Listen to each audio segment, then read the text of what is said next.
पण एकदमच 8 दिवसातच तिथं गाठ सारखं तयार झालं आणि त्याच्यामध्ये पस झाला. ते इतकं ठणकायला लागलं की मला म्हणजे चालता पण येत नव्हतं आणि काहीच नाही. मग आम्ही वाशिमला म्हणजे गाडी करून डायरेक्ट, मला चालता पण येत नव्हतं, काहीच नाही.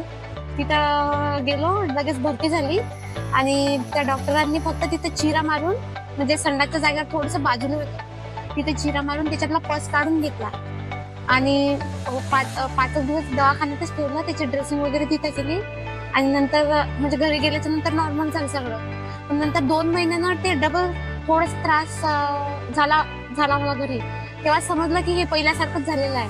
मग लगेच आमच्या घरच्या डॉक्टरच्या सल्ल्यानुसार पंकज गुप्ता खूप चांगले सर्जन आहे पाईल्ससाठी आणि फिस्टुलासाठी. तर मग आम्ही यांच्याकडे दाखवलं आणि फिस्टुला म्हणून सांगितलं आहे म्हणून आणि MRI काढायचं सांगितलं.